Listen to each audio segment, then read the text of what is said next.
All right, welcome, Nick. Nick Sawka, host of the Voice Spark, Alexa and More show, chief evangelist at Wanderword, and a Voice Spark live host and voice first influencer. Also, you're an active duty on the Coast Guard. Nick, great to meet you. Thanks for coming on, and would love to hear a little bit about how you got into voice. What's your journey, and tell us a little bit about where you're working on right now. Well, first off, it's an honor to be on the show. Thank you very much for reaching out and having me on. I greatly appreciate it. And as far as my active duty career goes, I actually just retired at the end of May. So, congratulations! Thank you. Like a few days ago. Yeah, I mean, it was like the 21st, so I'm still trying to adapt. You know, facial hair is getting to be able to grow out for the first time in 20 years, so it's all good. Yeah, so I started back in the voice world back in late 2014, and I called up Amazon. And if anybody who knows me, they know that if my mind's set on something, I could be pretty annoying, pretty persistent, is the polite word.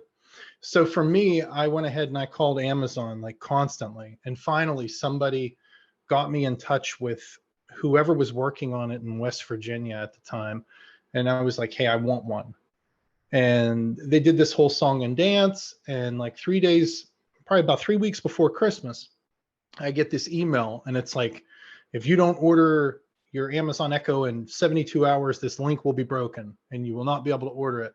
So I was like, so I logged on, clicked the buttons, paid, I think it was $180 US for it, the Gen 1, the Black Tower. And based off of that, we got it just in time for Christmas. So it was a hit because everybody was saying, and I'm going to mute my device. Everybody was saying, hey, Alexa, play this song by Nat King Cole, or play Christmas music, or, how tall is Mount Everest? They were doing that kind of stuff with it. So that was really, really cool.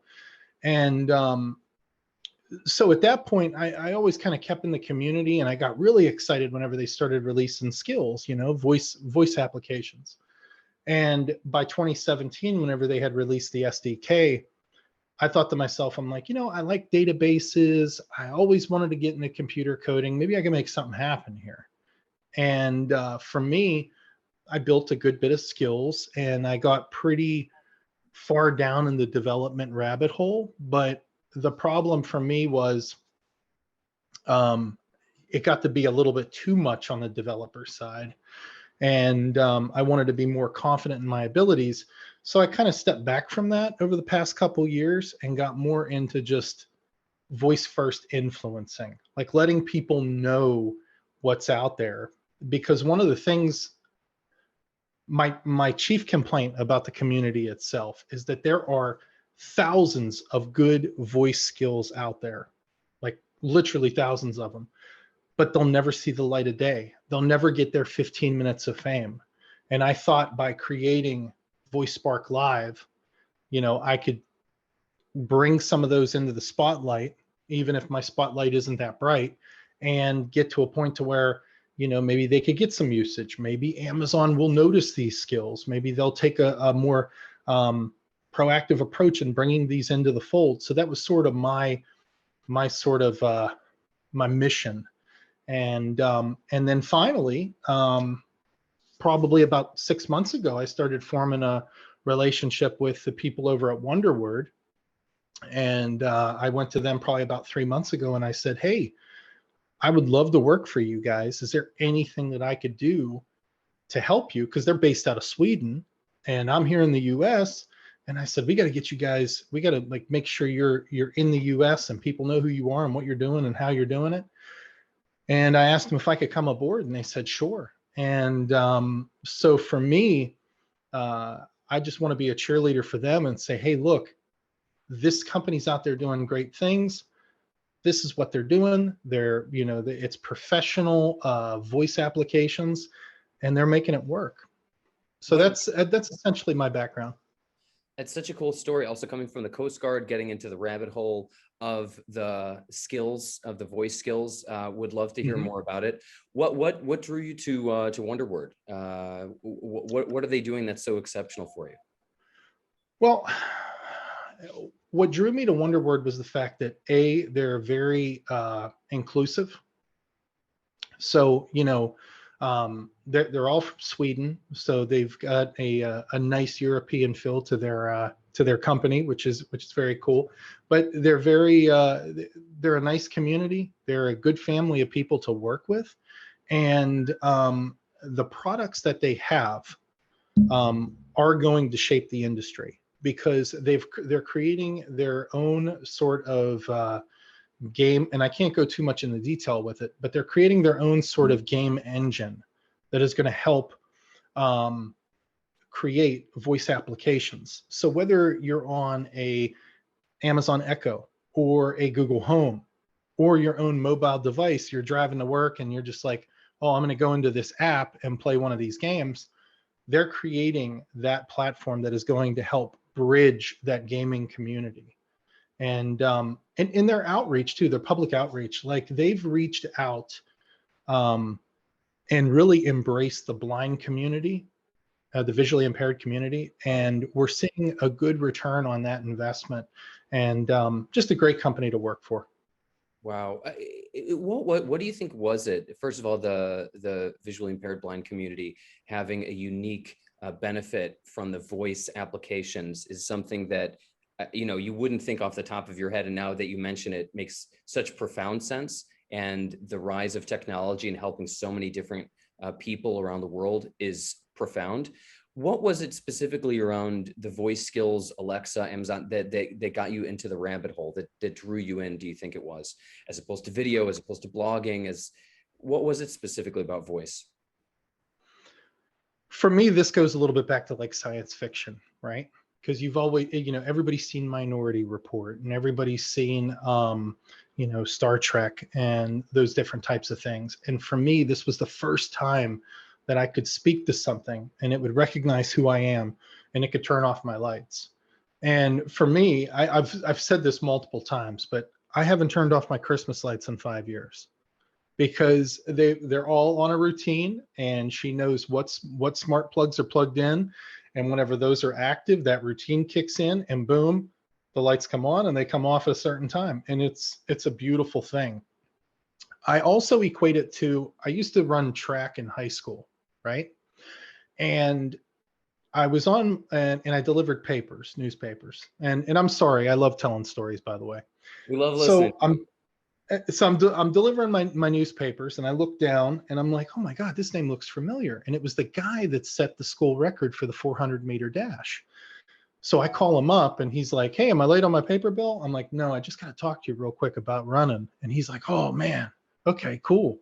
So we started chit chatting, and he told me, he said, the biggest thing that you want to do whenever you're running is stay close to that inner lane, that inner line of the lane.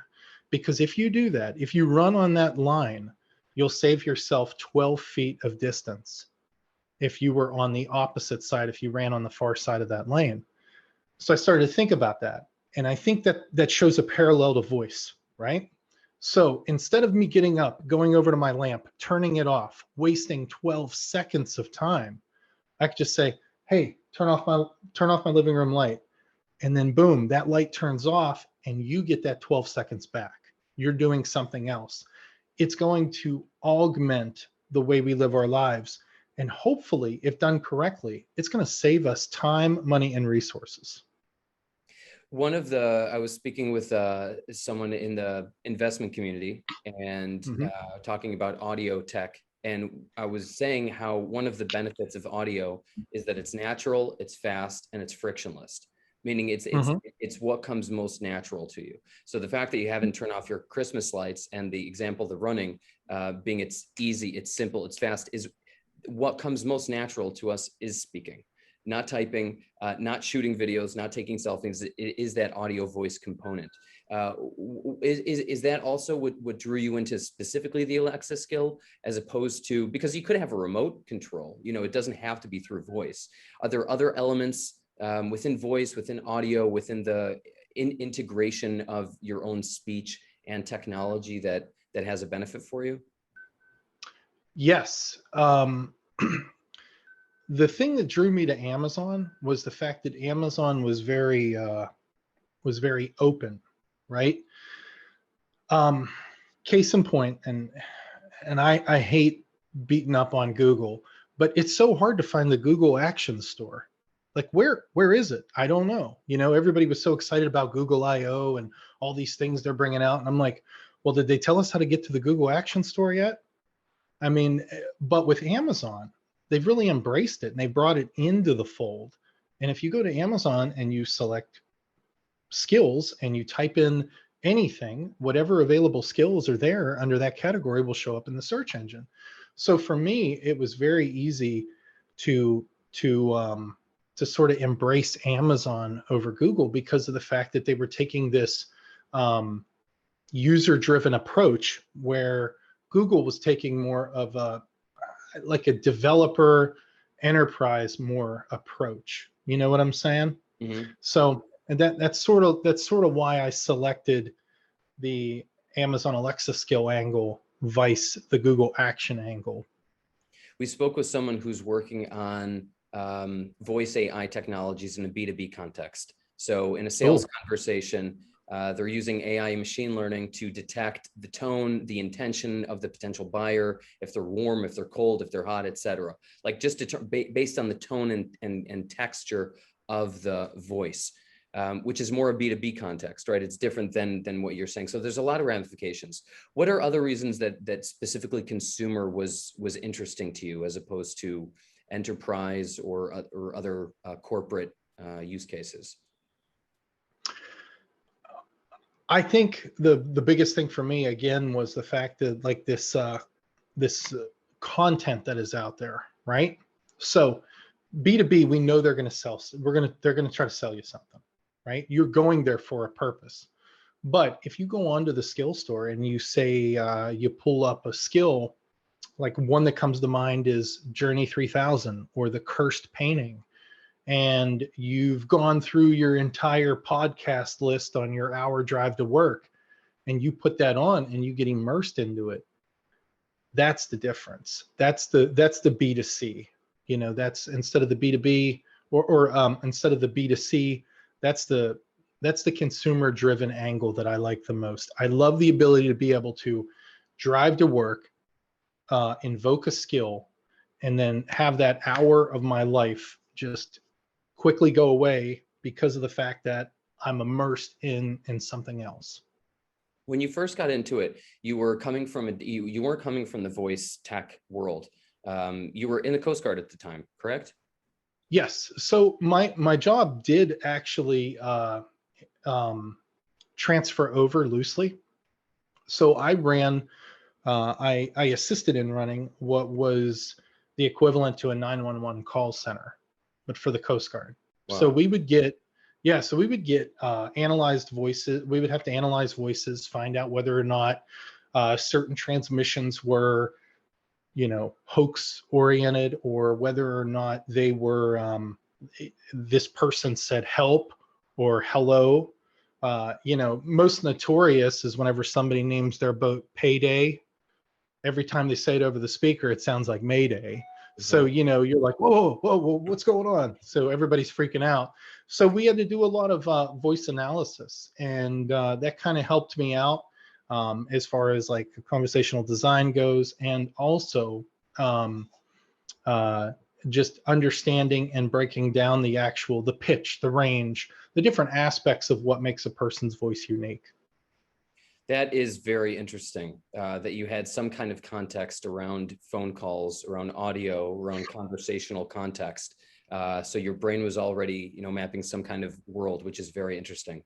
So now that you've been running this, your podcast, your show, what are some of the things that you've learned that were surprising for you, maybe or people that you've met that you didn't think that you would? I'm sure you ended up entering and creating a whole universe around voice content. What are some of the surprising things that you've been learning? Well, the biggest surprising thing is how much great content is actually out there, right? because a lot, like I said, a lot of this stuff gets lost in the fray, you know. But the most amazing thing is the content and the level of content, because a lot of times the content is either really, really, really good or really, really, really bad. And you can tell whenever somebody has put their heart and their soul into it. Another skill that comes to mind is Beach Tycoon, that a lot of people don't know about. And essentially you operate this beach and you make decisions based on your voice. In order to run this beach, you can put in a parking lot, you can put in an ice cream parlor, and all of the different voice interactions are done with the free Amazon Polly voices that are available for Amazon Alexa use. So the ice cream parlor is run by a guy by the name of Luigi. So you go up there and, you know, and he talks to you, and then he has a problem or an issue and you fix it. And then, you know, those choices to sort of snowball into how your beach looks and how you can keep up with your beach.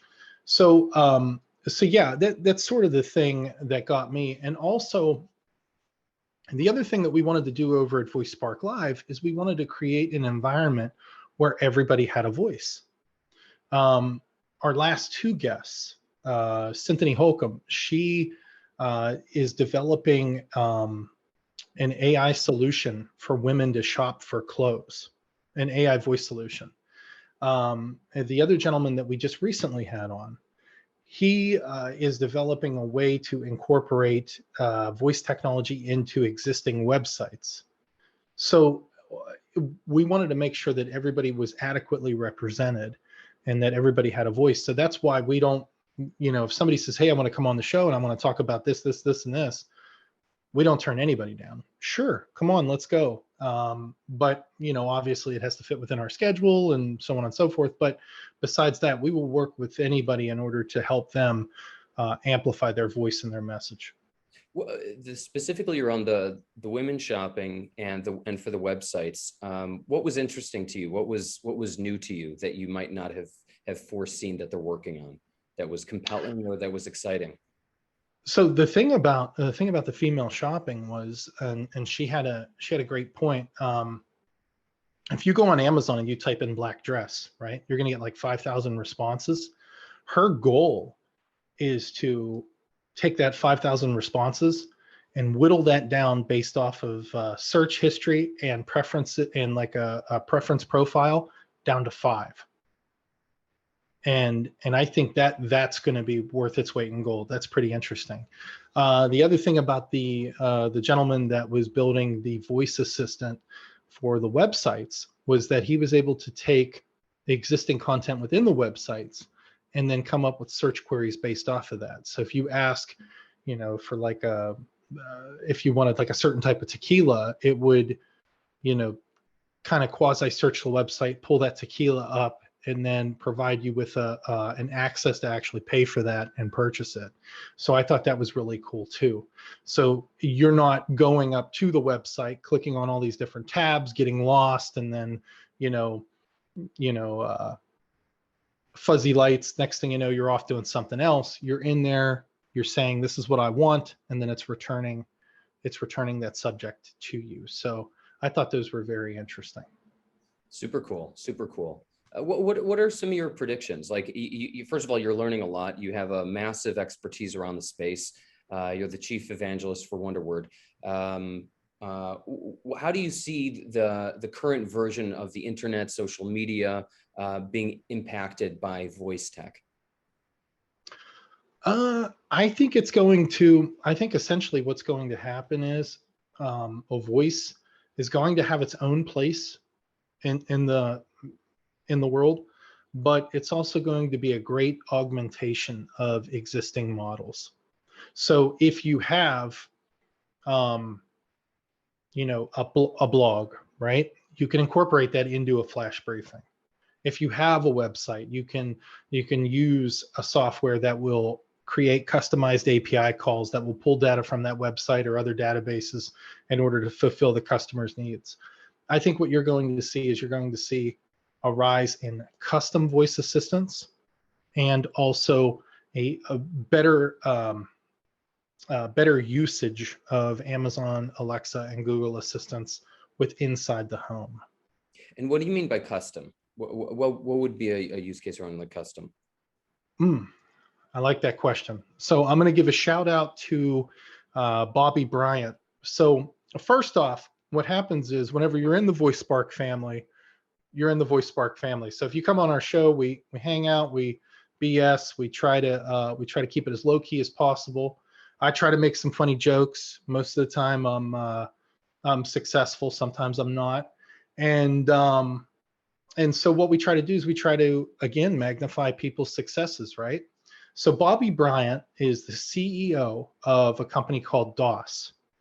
And his belief is that there should be like these super concierge of different fields, right? So Amazon Alexa is great for playing a game.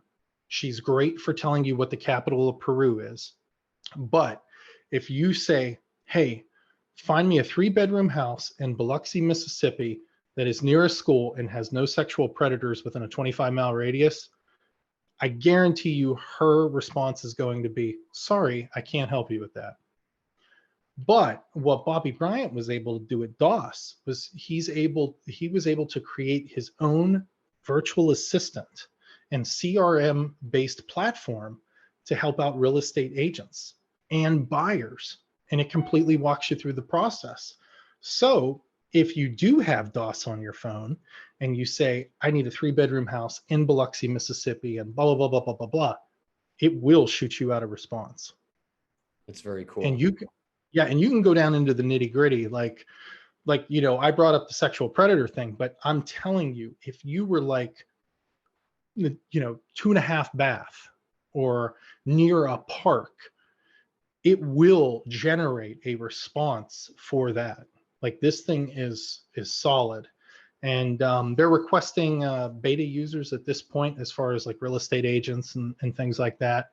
One of the cool things they wanted to do was actually get to a point where this could be like a CRM based system, but also like a reminder. So you're working with your real estate agent, and your real estate agent knows your birthday's in 2 weeks. Well, the DOS will remind you to call your client and say, hey, Nick, happy birthday, by the way.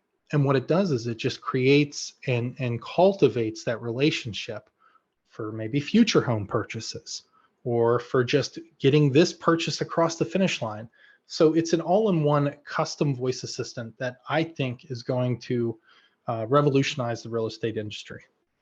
That's really cool, especially going back to the frictionless, the natural, the easy, the fast way of searching for something, because you can obviously put in that search into Google, but it's a lot more natural and easy if you're on the go and you can do it as you're doing something else, which is only possible through audio. Audio is the only medium that doesn't stop what you're doing and force you to into the device. You can do it while you're doing anything else.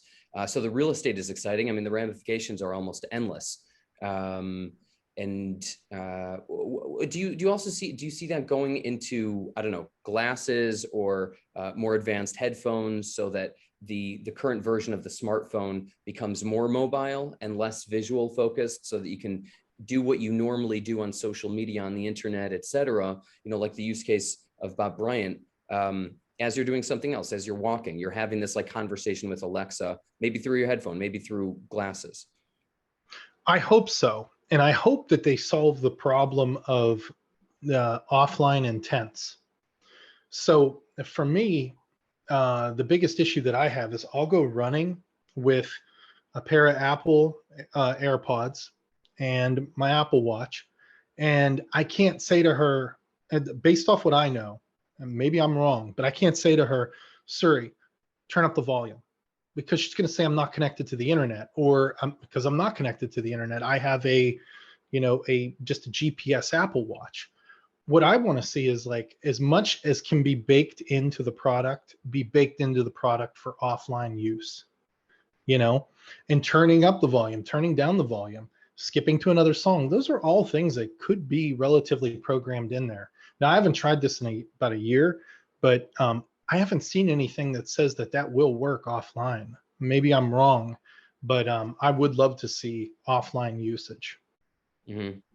And what's also your thoughts? I'm bringing up a point that my mother has made, and I love the point in terms of Alexa. When you hear a lot of children speaking to Alexa, they're very direct with it. You know, they speak with they have a relationship with Alexa, and it's obviously at a very young age.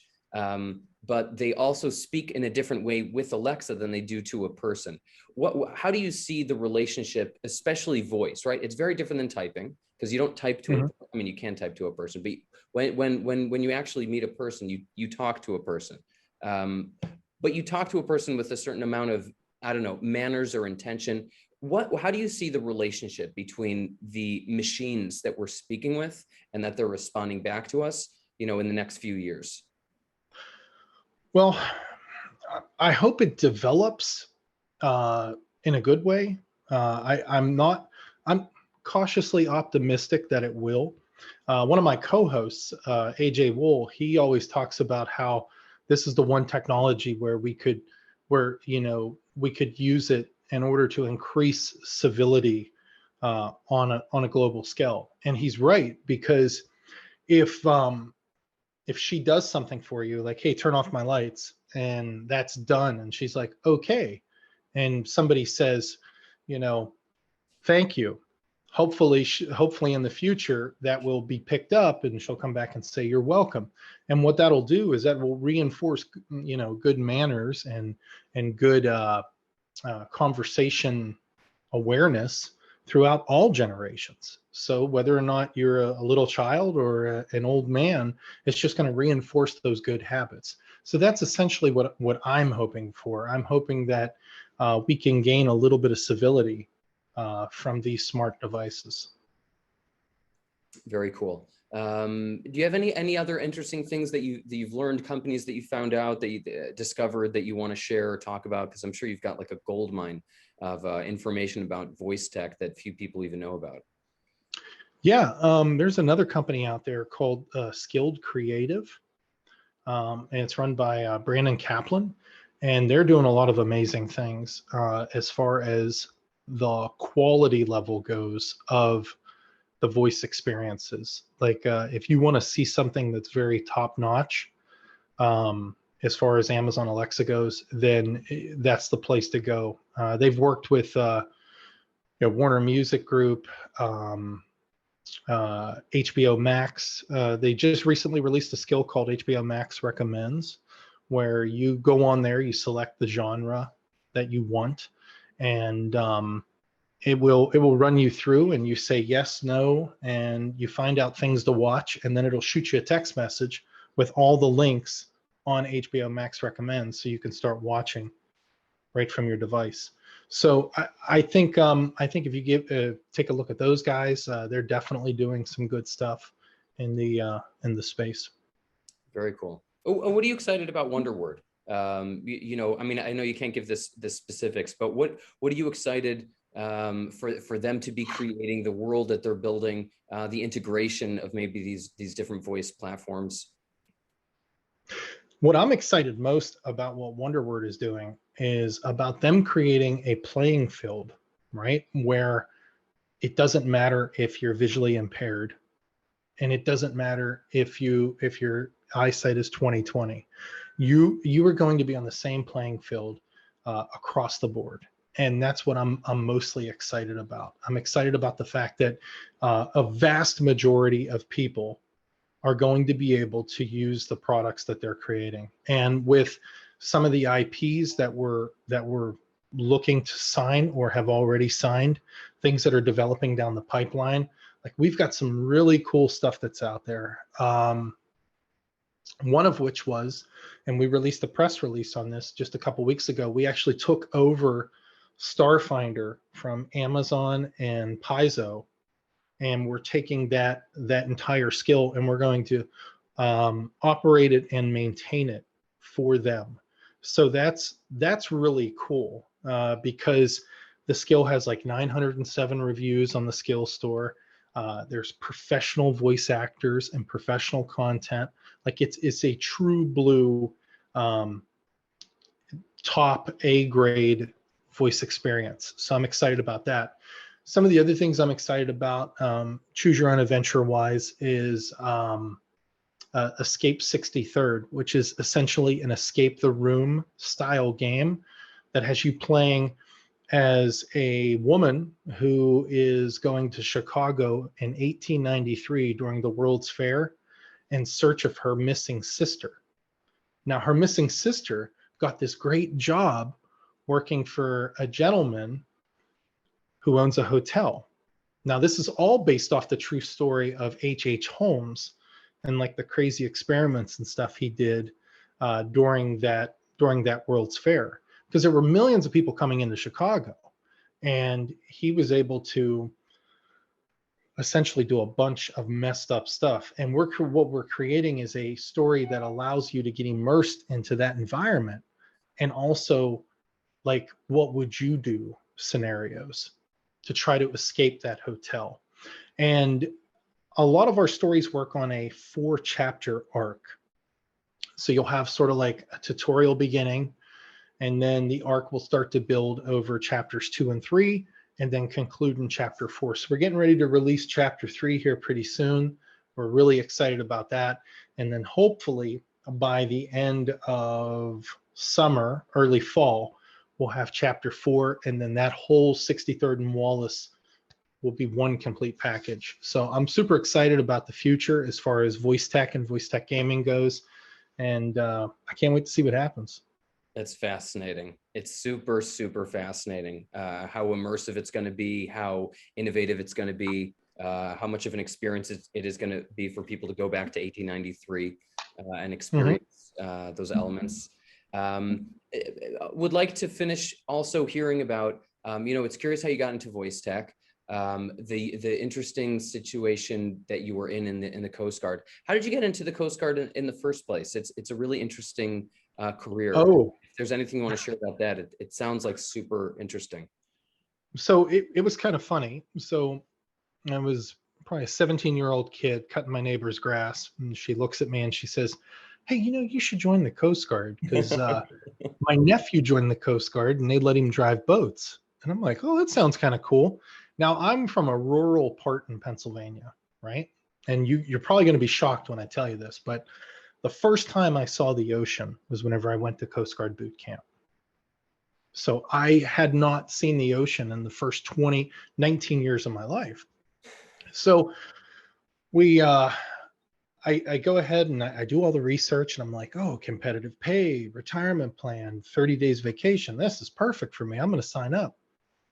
Well, I get out there, I do my thing, I do my basic training, and I go to a boat, and I'm like, oh God, I get seasick. I get motion sickness, right? So after my first tour on a boat, I pretty much positioned myself to stay on land after that for the rest of my career. So was on land for 17 years, but working in those 911 call centers. But essentially, that's how it happened. It was word of mouth. And I think that the voice industry can learn a lot from that approach, right? It's got to be that word of mouth. It's got to be, Nick coming on this podcast and talking about Escape 63rd and talking about Wanderword. And it has to be that kind of grassroots thing right now. And I think it's going to get better, and it's going to be able to move to more natural marketing channels. But as of now, I think the best course of action is going to be word of mouth. It's profound how one conversation can shift the direction of your life. It's a profound insight. Also, if you're open to sharing, if you were working in the 911 center, you must have been dealing with a lot of maybe periods of very, super quiet and then hyper emergency. It sounds like an intense or highly contrasting work environment where it's like quiet, almost like a fireman. It's when there's a fire, you want to talk a little bit about that, things that you've experienced? Yeah, I think you're probably one of the only people that actually got that, like right off the bat, where it's either you're going 60 miles an hour or you're going 0. It's that whole firehouse mentality. And calls can come in at any time of the day. My last job, with me being a supervisor, I had to be on base in an alert status for 24 hours. That was my duty period, right? Everybody else below me did 12 hours, and then they got to go home, and then the other crew cycled in. But, for 20 hours out of the day, there could be nothing. 3 a.m, right whenever you're getting ready to fall into deep sleep, boom, you get a call, and then you got to go down and you got to do stuff. You got to do all that. So, but anyhow, yes, it's exactly what you said. It's either feast or famine, and it's a tough game. It's everything from a guy running out of gas on his boat to somebody falling overboard, and it's dicey. So for me, I'm happy that I was able to serve, but I'm also very happy that it's over, because I'm looking forward to setting up that next phase in my life, to where that I can help people in a different way. I can help them with enjoying their commute a little bit more, vice saving their life. So it's all good. Very cool, Nick. Are you thinking of writing a book about all the stories that happen on the Coast Guard, the evolution into this tech world? I never thought about that. I never thought about writing a book. I did think about writing a book as far as like testing goes, as far as like voice skills, voice applications, because I feel that right now in the community, for some reason, everybody's got a bug up their ass to be a conversational designer. But I think the biggest unsung field or job in this field is beta testing and quality control. Now, you may not make as much as a beta tester, but I know a company right now that's looking for people and willing to pay them to be active beta test users and pay fairly well to do it.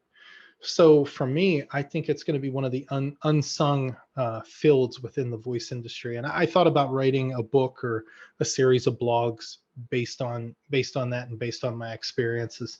I haven't really had the opportunity to. I'm going to be moving soon to the West Coast. So for me, my time's kind of limited, but it's definitely something that I'm looking into. Because as soon as you said about the call about I'm out of gas, and these emergent, like, those aren't things that usually happen to most people who are not working in the emergency hotline at the Coast Guard. But it's a really interesting story, and there's a whole back context. It might even be an interesting audio game to create for people to listen to when they're driving. Yeah, that would be actually kind of cool. But you know what the most important thing is the relationships that you form, right? Like I had a buddy of mine that I went through training with, and we got stationed on the boat together. And I actually ended my career with him because he was stationed in Detroit with me as well. And to be able to, because we stayed in contact for 20 years, and to be able to finish my career with him and have him there by my side, it really meant a lot. And the biggest thing I could say is that it's almost like the tale of two cities, right? It was the best of times and it was the worst of times. And that's sort of how I would equate somebody who's serving in the military. It's the best of times and the worst of times. I have a good friend who served in an elite unit in the Israeli army, and I asked him, and he doesn't live in Israel now; he lives in Chicago. And it was 1.5 years that he did it, and it was an elite unit. And I asked him, how was it for you? I said and he said, to be honest, it was the worst part of my life, and it was the best part of my life. So yep. I think there's some kind of pattern in the.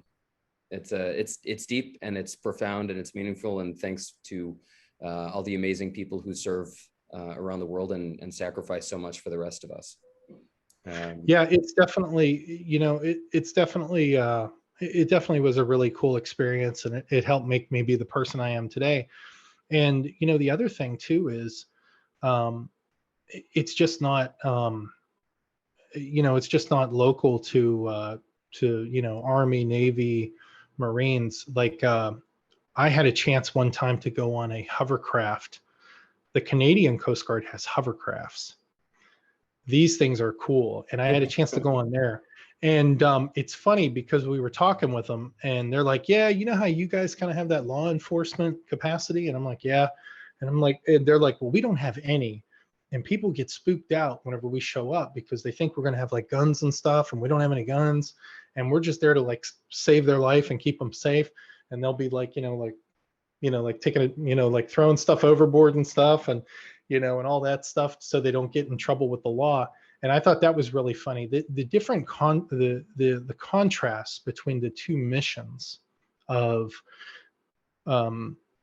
these different forces, right? Like your friend being in the elite unit in the Israeli army. I couldn't do something like that. That's awesome. But for me, it was all about just helping people. So it definitely takes a special person to do that. Where can people find more about you, what you're doing in Wanderword with your podcast, with your show?